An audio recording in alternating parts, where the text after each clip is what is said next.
और देखिए यूपी के हाथरस में बड़ा दर्दनाक हादसा हो गया जब सत्संग के समापन के दौरान अचानक से भगदड़ मच गई। हादसे में मरने वालों की संख्या बढ़ी है। 134 लोगों की मौत की पुष्टि हो चुकी है। आपको बताएं कि मरने वालों में महिलाएं और बच्चे भी शामिल हैं। कई घायलों को भी अस्पताल में भर्ती कराया गया है। सीएम योगी आदित्यनाथ ने हादसे पर दुख जताया है। सीएम योगी ने हादसे पर रिपोर्ट तलब की है। सीएम योगी आदित्यनाथ कल जाएंगे हाथरस। घटनास्थल का दौरा करेंगे सीएम योगी आदित्यनाथ। मुख्य सचिव डीजीपी घटनास्थल के लिए रवाना। सत्संग में थे करीब 3 से 4 लाख श्रद्धालु।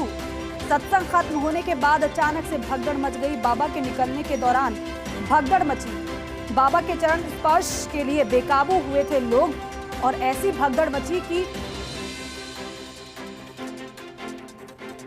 लोगों की सांसें तक थम गई। कई बच्चे मासूम ऐसे भी थे जो अपनी माता पिता से बिछड़ गए। कोई अपनी मां से बिछड़ा तो कोई अपने पिता के साथ आया था, वो अपने पिता को ढूंढता हुआ नजर आया। लेकिन दर्दनाक ही हादसा रहा। उत्तर प्रदेश के मुख्यमंत्री योगी आदित्यनाथ ने रिपोर्ट तलब भी की है और कल हाथरस भी वो जाएंगे। हालांकि जब परमिशन इस पूरे कार्यक्रम को लेकर ली गई मैनेजमेंट की तरफ से, तो उस समय संख्या को नहीं बताया गया था और अनुमान से ज्यादा बड़ी संख्या में लोग वहां पर पहुंच गए। दर्दनाक हादसा। पीएम मोदी की तरफ से पीएम राहत कोष से मदद का ऐलान भी किया गया है। मृतकों के परिजनों को 2-2 लाख रुपए की मदद की जाएगी। घायलों की बात करें तो घायलों को 50-50 हजार रुपए की मदद की जाएगी। हाथरस हादसे पर स्पीकर ओम बिरला ने भी शोक प्रकट किया है, दुख जताया है। उन्होंने लिखा है, महिलाओं बच्चों सहित बड़ी संख्या में श्रद्धालुओं की मृत्यु हृदय विदारक है। शोक की घड़ी में परिजनों के प्रति मेरी गहन संवेदनाएं हैं। हादसे में घायलों के जल्द स्वस्थ होने की कामना करता हूं। स्पीकर की तरफ से शोक प्रकट किया गया है। हर कोई दुख व्यक्त कर रहा है, लेकिन उनसे पूछिए जिन्होंने अपने को खोया है। हालांकि ये कोई पहली बार नहीं था इस बाबा का इस तरीके से ये सत्संग का कार्यक्रम हुआ हो। इससे पहले भी कार्यक्रम इस तरीके के हो चुके हैं, लेकिन यहां पर बड़ी संख्या में लोग पहुंचे और बताया जा रहा है कि जैसे ही सत्संग खत्म हुआ, बाबा जब वहां से निकला तो उनके पीछे पीछे भीड़ दौड़ पड़ी और ऐसे में भगदड़ मच गई और इसी दौरान एक के ऊपर एक लोग गिरते चले गए और लोगों की सांसें थमती चली गई। 134 की मौत अभी तक हो चुकी है। एहतेशाम हमारे सहयोगी हमारे साथ जुड़ रहे हैं। एहतेशाम, अभी क्या नया अपडेट मिल पा रहा है पूरी खबर पर? देखिए, अभी तक सरकार की तरफ से मुआवजे का ऐलान कर दिया गया है। उत्तर प्रदेश सरकार ने मृतकों के परिजनों को 2-2 लाख रुपए और घायलों को 50,000 रुपए देने का ऐलान किया है। केंद्र सरकार की तरफ से प्रधानमंत्री ने भी उसी हिसाब से मुआवजे का ऐलान किया है। लेकिन सबसे बड़ी बात यह है कि तमाम आला अधिकारी वहां पे पहुंच चुके हैं। हाथरस एक ऐसा जिला है जहां पे बहुत अत्याधुनिक सुविधाएं नहीं है, बहुत अच्छे हॉस्पिटल नहीं है। जो शव अब तक गिने जा चुके हैं वो तकरीबन 134 हैं। अभी भी ये बताया जा रहा है काफी लोग अपने परिजनों को लेकर अपने गांव, अपने दूसरे हॉस्पिटल में भागे हैं। तो ऐसे में अंदाजा ये लगाया जा रहा है कि देर रात तक सारे शवों की काउंटिंग हो पाएगी और उसकी लिस्टिंग तैयार हो पाएगी, तो ऑफिशियली रिकॉर्ड के रूप में डाटा जारी हो जाएगा।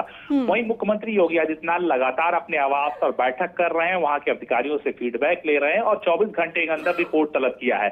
तीसरी बात कि उस बाबा की तलाश शुरू हो गई है जिसने पूरा सत्संग का आयोजन किया गया है और बाबा की कुंडली भी खंगाली जा रही है। पता ये चला है कि वो बाबा के ऊपर पहले से भी आपराधिक मुकदमे दर्ज थे और वो पुलिस के LIU विभाग में नौकरी करता था और वहां से नौकरी छोड़कर वो अपना भेष बदलकर बाबागिरी करता था। ठीक है एहतेशाम, रोक रहे हैं जरा आपको। तलाशना जरूरी है और आपकी तरफ से क्या निर्देश दिया? देखिए, घटना अत्यंत दुखद और हृदय विदारक है। अपराह्न में 3-3:30 बजे के अंदर ये पूरा घटना जनपद हाथरस के सिकंदराराव के अंदर एक पूरा हादसा घटित हुआ है। वहाँ पर स्थानीय आयोजकों ने एक भोले बाबा का कोई आयोजन स्थानीय गांवों में उनके द्वारा सत्संग के आयोजन के माध्यम से किए जाते रहे हैं और स्थानीय भक्तगण उस कार्यक्रम में भाग लेते हैं। उस समय जब मंचीय कार्यक्रम संपन्न हो चुका होता है तो बताते हैं कि जब सत्संग के प्रवचनकर्ता वहाँ से मंच से उतर रहे थे तो उनकी तरफ अचानक भक्तों की भीड़ उन्हें छूने के लिए उधर जा रही थी और सेवादारों के द्वारा रोकने पर यह हादसा वहाँ पर घटित हुआ। इस पूरे मामले की जांच के लिए हम लोगों ने एडिशनल डीजी आगरा की अध्यक्षता में मंडलायुक्त अलीगढ़ को शामिल करते हुए एक टीम बना करके उन्हें अविलंब रिपोर्ट उपलब्ध कराने के लिए कहा है। घटना को देखते हुए प्रदेश के मुख्य सचिव और डीजीपी वहीं पर कैंप कर रहे हैं। प्रदेश सरकार के 3 मंत्री चौधरी लक्ष्मी नारायण जी, से संदीप सिंह जी, से असीम अरुण जी, ये तीनों लोग वहाँ पर घटनास्थल पर ही कैंप करके घायलों को उपचार आदि की व्यवस्था में लगे हुए हैं। आदरणीय प्रधानमंत्री जी ने भी और आदरणीय गृह मंत्री जी ने भी इस घटना पर अपना गहरा दुख व्यक्त करते हुए शोक संतप्त परिजनों के प्रति अपनी संवेदना व्यक्त की है और भारत सरकार ने भी और राज्य सरकार ने भी मृतक के परिजन को 2-2 लाख रुपए की और गंभीर रूप से घायल परिवारों की नागरिकों के लिए भी 50-50 हज़ार रुपये की सहायता की घोषणा की है।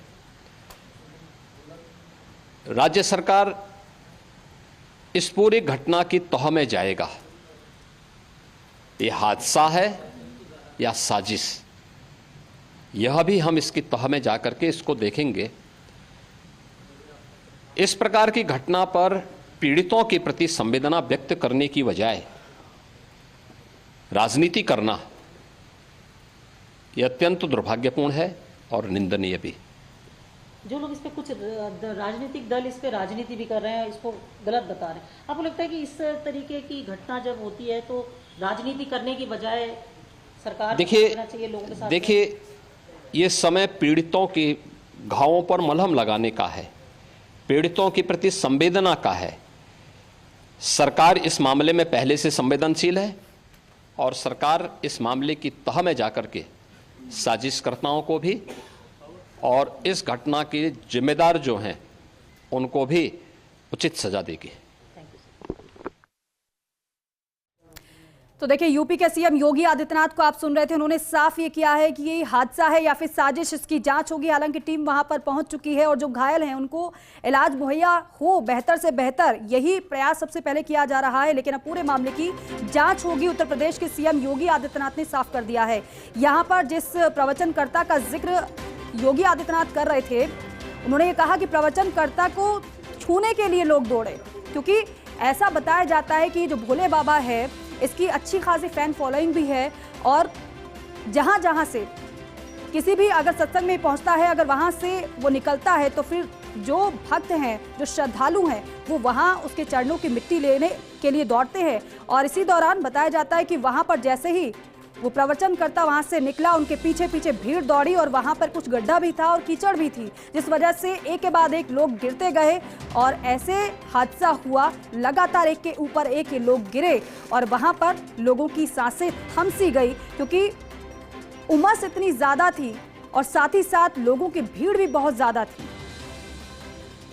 लेकिन अभी भी ये आशंका है कि जो आंकड़ा है वो बढ़ सकता है। लेकिन सरकार की तरफ से यही कोशिश की जा रही है कि जो घायल हैं उनको बेहतर इलाज मुहैया कराया जाए और साथ ही साथ जल्दी से जल्दी वो ठीक हो जाए, यही कोशिश सरकार की चल रही है। एफआईआर भी तो हुई है मैम। उसके लिए भी यहाँ पे प्रारंभिक जांच की जो रिपोर्ट आ जाएगी उसके अनुसार संबंधित अधिकारियों के खिलाफ कार्रवाई की जाएगी। प्रारंभिक जांच रिपोर्ट आने के पश्चात ही नियमानुसार अगर जानकारी तो मैम होगी, अनुमति तो है, अनुमति तो है। अब ये प्रारंभिक जांच ही बताएगा कि पूर्वानुमति उन्होंने लिया है एसडीएम से भी और पुलिस से भी वहाँ पे। क्या सीएम का इनपुट मिला है? हाँ जी, सीएम का इनपुट मिला आने का? किस बिंदु पे? कल सुबह यहाँ आने का है कुछ? अभी तक मैं तो आप ही के सामने हूँ, मैंने व्हाट्सएप भी नहीं खोला है। तो देखिए, अनुमति को लेकर जब सवाल किया जा रहा है तो ये तो कहा जा रहा है कि अनुमति तो ली है, लेकिन बड़ा सवाल ये है कि जो आयोजन करता है क्या उन्होंने संख्या बताई थी, कितनी संख्या में लोग पहुंचेंगे? क्योंकि इस तरीके से जब कार्यक्रम होते हैं तो अनुमानित संख्या बताना बहुत मुश्किल हो जाता है, क्योंकि बड़ी संख्या में लोग पहुंचते हैं। कई बार भीड़ इतनी ज्यादा हो जाती है कि जितनी आप उम्मीद नहीं कर सकते हैं। यहाँ पर क्या हुआ, साजिश थी या एक घटना थी या हादसा था, पूरे मामले की जब जांच हो जाएगी और जब पता चलेगा तो ही पूरा मामला साफ हो जाएगा। यूपी के सीएम की तरफ से भी यही बात कही गई है। बहरहाल दुखद ये हादसा, 134 लोगों की मौत अभी तक हो चुकी है के प्रति जिन्हें ये कष्ट मिला है। पर एक बात नहीं समझ पाती, इतनी बड़ी घटना हो कैसे गई? प्रशासन क्या कर रहा था? क्या उसने नहीं देखा था जो इंतज़ाम हो रहे थे उसमें ऐसी घटनाएं हो सकती थी? परमिशन कैसे दी थी? तो जिन ऑर्गेनाइजर्स को न बख्शा जा सकता है और न प्रशासन को बख्शा जा सकता है। एक बहुत बड़ी दुखद दर्दनाक घटना के लिए ऑर्गेनाइजर्स का कहना 1 लाख से ज़्यादा लोग आए हुए थे, पहले बताया गया था, लेकिन न एम्बुलेंस की व्यवस्था थी न कुछ। इसीलिए मैं कह रहा हूँ कि प्रशासन भी जिम्मेदार है, ऑर्गेनाइजर भी जिम्मेदार है। जब आप इतनी भीड़ बुलाते हैं तो उसकी व्यवस्था होनी चाहिए अनहोनी के लिए। तो देखिए, प्रमोद तिवारी को आप सुन रहे थे। यहाँ पर विपक्ष सरकार और प्रशासन को कटघरे में खड़ा कर रहा है और सबसे बड़ा सवाल यही उठाया जा रहा है कि आखिर जो आयोजन करता है उनकी तरफ से परमिशन जब ली गई तो क्या ये बताया गया कि संख्या कितनी होने वाली है श्रद्धालुओं की और कैसे परमिशन दे दी गई? इसी को लेकर विपक्ष अब सवाल उठा रहा है, लेकिन दूसरी तरफ सत्ता पक्ष की तरफ से यही कहा जा रहा है पूरे मामले की हम जांच करा रहे हैं। जो भी हो, लेकिन हादसा बेहद दुखद ही रहा है क्योंकि बड़ी संख्या में लोगों की जान जा चुकी है। प्रधानमंत्री समेत अन्य नेताओं ने भी इस पूरे मामले पर शोक प्रकट किया है। उन्होंने क्या कहा है, किस तरीके से संवेदना व्यक्त की है, वो आपको सुनवाते हैं। इस समय चर्चा के बीच अभी मुझे एक दुखद खबर भी दी गई है। यूपी के हाथरस में जो भगदड़ हुई उसमें अनेकों लोगों की दुखद मृत्यु होने की जानकारी आ रही है। जिन लोगों की इस हादसे में जान गई है, मैं उनके प्रति अपनी संवेदना व्यक्त करता हूं। मैं सभी घायलों के जल्द से जल्द ठीक होने की कामना करता हूं। राज्य सरकार की देखरेख में प्रशासन राहत और बचाव कार्य में जुटा हुआ है। केंद्र सरकार के वरिष्ठ उत्तर प्रदेश सरकार के लगातार संपर्क में है। मैं इस सदन के माध्यम से सभी को यह भरोसा देता हूं कि पीड़ितों की हर तरह से मदद की जाएगी। सरकार को लोगों की मदद करनी चाहिए सेंसिटिवली, और सब परिवारों को जिन्होंने किसी को खोया है मैं कंडोलेंसेस ऑफर करता हूँ। मुझे लगता है कि भाई हाथरस की घटना जो घटी है ये बहुत बड़ी दुर्दैवी है, बहुत बड़ी गंभीर है, और जो भी मतलब वो मृत्यु हुई है उनके लिए हम संवेदना व्यक्त करते हैं, उनको आदरांजलि अर्पित करते हैं। और जो भी हादसा हुआ है इसकी जांच पूरी माननीय योगी आदित्यनाथ जी जो है ये मतलब उन्होंने आदेश दिए हैं और उसके मुताबिक इसकी पूरी जांच होगी। लेकिन ऐसा हादसा होना ये दुर्दैवी है, अच्छी बात नहीं है। बहुत सारे लोगों की जानें उसमें चली गई है। तो रिपोर्ट्स आ रही हैं जो हाथरस वाले इंसिडेंट्स में आई है, वो है 100 लोगों से ज़्यादा लोगों की जान गई है और हमारी सभी परिवारों के साथ संवेदना है और यूपी सरकार को इस पे सख्त से सख्त एक्शन लेना चाहिए और जो लोग घायल हैं तुरंत उन पे सहायता पहुंचे लोगों की, और इस पे एक जांच होनी चाहिए कि ये आफ्टर ऑल ये एक्सीडेंट क्यों हुआ, ये भगदड़ क्यों मची। ये पूरी तरह प्रशासन और शासन की जिम्मेदारी थी। भैया नीचे दल गए, बहुत पब्लिक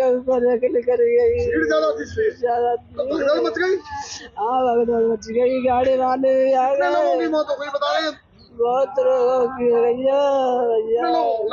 पुलिस प्रशासन की जिम्मेवारी के हिसाब से ये इतना कांड हुआ है। पुलिस प्रशासन ने एक रोड जो बंद था, जाम लगा हुआ था रात 11 बजे से, वो जाम खुलवाया पुलिस प्रशासन ने। और उसकी वजह से ये दुर्घटना हुई। अभी का कोई सीनियर ऑफिसर यहाँ पे मौजूद नहीं है, न कोई सीनियर डॉक्टर यहाँ पे। सीएमओ साहब अभी तक आए नहीं है। 200 मौतें लगभग हो चुकी है, कोई सुनने वाला नहीं है, कोई रेफर करने वाला नहीं है। वो एक संग भीड़ आई है सुबह में, भोले बाबा की सत्संग में भीड़ में दब गए। कितनी भीड़ थी लगभग? बहुत भीड़ है भैया। कितने लोगों की मौत हुई इसमें? जाने अब मन्ना गिनने भैया, यानी कितने करने की भैया। कितना बता रहे हैं लोग, बता रहे हैं इस पर आप? भीड़ ज्यादा थी? बहुत हुई भीड़, बहुत हुई। भीड़ की वजह से ये मौत हुई। एक संग वो रुक गई है, सो दब गए वहाँ में, पीछे गए एक संग। हमारे भैया हमारे संग ही जे। आपके कोई परिवार का कोई मिलने वाला आपके भी खत्म हुए? हाँ माई जे नंद लगाती है, वो भी खत्म हुई है। अभी हमारे पोस्टमार्टम हाउस में जहाँ मैं खड़ा हूँ वहाँ पे 27 सब आ चुके हैं, जिसमें 2 फीमेल हैं, 2 मेल हैं और 25 फीमेल हैं। कुल सब कितने आ चुके हैं? 27। और कुछ घायल भी आए हुए हैं? घायल भी हैं। सर क्या हादसा हुआ है? अभी इस बारे में डिटेल जानकारी नहीं है, ये सब अभी आते जा रहे हैं। और अब जो तो सत्संग के दौरान, हाँ ये सुना है सर, सत्संग में भगदड़ के दौरान। देखिए मैं तो सिर्फ ये कहूंगा, बेहद दुर्भाग्यपूर्ण है, लेकिन हम कुछ सीखते नहीं। हमारी प्रशासन का जो एक SOP होना चाहिए, क्राउड मैनेजमेंट का, क्राउड इकट्ठा कर लेना सबसे आसान काम होता है। क्राउड मैनेजमेंट के अभाव में आज क्या हुआ? कितने घरों के चिराग गए होंगे? कोई अकाउंटेबल होगा? क्या करेंगे आप? छोटे अधिकारी किसी को सस्पेंड कर देंगे, किसी को डिसमिस कर देंगे, लेकिन आप अपनी व्यवस्थाओं में कोई सुधार नहीं करेंगे। लोग मरते रहेंगे, मर जाए, आपको क्या फर्क पड़ता है? ये संवेदनशीलता अगर नहीं होगी, इसी तरह के परिणाम। हाँ, तो जो आयोजक हैं उनके ऊपर कड़ी कार्रवाई की जानी चाहिए।